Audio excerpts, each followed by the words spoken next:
This is like super secret Morse code this week. I just looked to see what the script said. Nothing. Yeah. I feel like that means you guys don't trust me. I am. You know what? It's been 25 years since I went to college. It's probably the last time I took a test. If I had to take a driver's test today, I would be nervous because, test anxiety. Well, it's exciting. This is the 30th episode of Morse Code Which is of Weather. amazing. Yes. I can't believe it. A lot of topics in that time. And we're going to do a quiz. There are going to be some easier questions for you, Jody, and then we'll do the more advanced questions on that topic. See how it works? All right. Yeah. So let's jump right in. I'll bring you a tub of buttercream frosting if you help me, Kevin. There you go. Okay. All right, we're good. I promise. We won't stump you too hard, Jody. So one of the deep dive topics we did with Morse code was weather radars. So here's your first question, Jody. The National Weather Service operates 3 radars in North Dakota. Where is a radar not located in our state? Northeast of Minot in McHenry County. Yes. Near the Bismarck Airport. Yes. Southwest of Grand Forks near Mayville. Or at Kevin's house. Well, I'm going to go with D.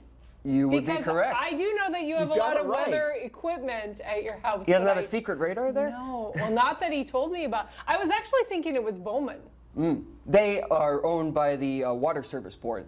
Their I knew radar's there was not something operated goofy by there. the, Yeah. Water Okay. So Service. Kevin Water does not. Commission, Okay. yeah. We use it though. It's a great resource. For Southwest North Dakota, but here are the 3 locations of those radars operated by the Weather Service in North Dakota. So now a level up for Kevin. Oh boy, here we go. The radar I topic. can't help you out. I need buttercream. Weather radars can see inside of storms to detect the speed and direction of winds and precipitation with velocity mode, which that can help us to determine rotation and identify where tornadoes may form. What is the name of that technology? Doppler, duopolarization, radome, or Hertz?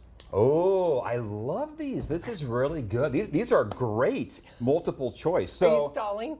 No, I'm not stalling, but you got to really go back and read again. So I didn't know you would be that close to this. So velocity mode, that would definitely be Doppler. You would be correct. That would be my guess too. Yeah. Yes. So you know what? You should I've ever answer heard of. mine first and see. Yeah. See how wrong So I with can be. Doppler radar, we can see where storms are moving towards or away from the radar based on how that radar beam is attenuated as it comes back to the site.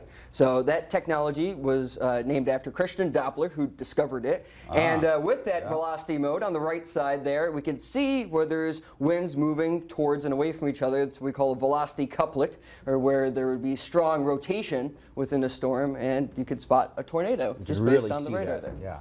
Gate to gate shear, all these things are just awesome. I love it. Okay. So we're going to do another series of questions here about Okay. radars. So the radome is that large white sphere that the radar dish sits in as it transmits its energy out into the atmosphere to detect precipitation. What material is the radome made of? Steel, foam, fiberglass, or a paper mache of old weather maps? I do love D. I feel like it's fiberglass. You would be correct. Oh yes. my God. Here we go. Jacob, you're too good to me. Yeah, this is good. So on the inside of radars, we have that metal dish, but in order to send that radio frequency energy out, it needs to be fiberglass, the dome itself, to allow that energy to come out and go back to the radar site. You know what? I never thought of that. That makes sense. If it was made out of steel, that could cause a problem with the antenna and the Interference. radio frequency. Yeah. I wonder if paper mache would work though. For a day. Might not stand up to some storms. Now for Kevin, so dual polarization technology was a recent upgrade to our nationwide network of weather radars, and we can use that to detect precipitation in both the vertical and horizontal directions. So correlation coefficient is one of the most helpful products that this upgrade provided, as we can use that to detect when a tornado is on the ground and doing damage by determining where lofted debris is. So what's the name of that signature when we can see lofted debris on radar? Is it a hook echo, a tornado debris signature, or bright banding, or a 3-body scatter spike? Well, I know it's not C or D. Bright banding happens usually, that's when there's snow melting, a hydrometeor that's melting into liquid, so it's not that. 3-body scatter strike deals with hail, so it's not that. So do you think it's A or B before I answer? I think A, but I am the only one who's not a trained meteorologist here, so.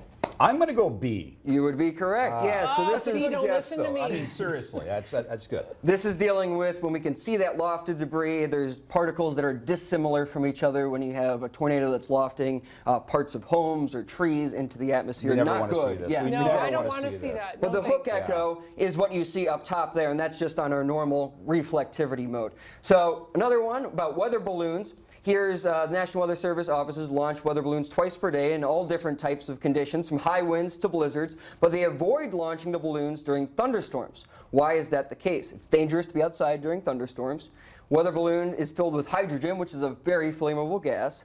The winds within thunderstorms can corrupt the data that the weather balloon is collecting, or all of the above. Ooh. I'm glad you put all of the above, because I'm going to go with that. You would be correct, yep. So all Nice those work. very good reasons I not to remember launch a your balloon stories in about thunderstorms. the weather balloons. Those were very interesting. Apparently, I retained one bit of information. And for Kevin, so what is the name of the instrument that the weather balloons carry about 20 miles up in our atmosphere that measures temperature, dew point, and GPS coordinates? Oh, It's that thing that's circled It's a on the cool bottom. thing. That's what it's called, a cool Is thing. it a cool thing? thermometer, Yes. a radio sonde, a barometer, or an anemometer? The whatchamacallit. The I like the thingamajig.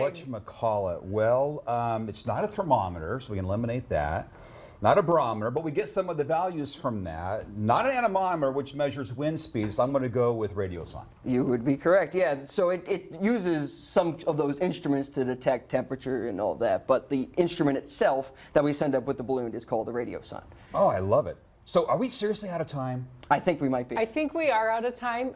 I think I heard a rumor that we're maybe going to continue this. Good. We could do it next week, yeah. More Yes, questions let's do next that. week. I like that. Yes. Good idea. stuff, Jacob. I feel so smart right now. Thank you for boosting my ego just a tiny little bit. So am I in the buttercream realm yet? Or do I have to wait I until... don't know that I needed you.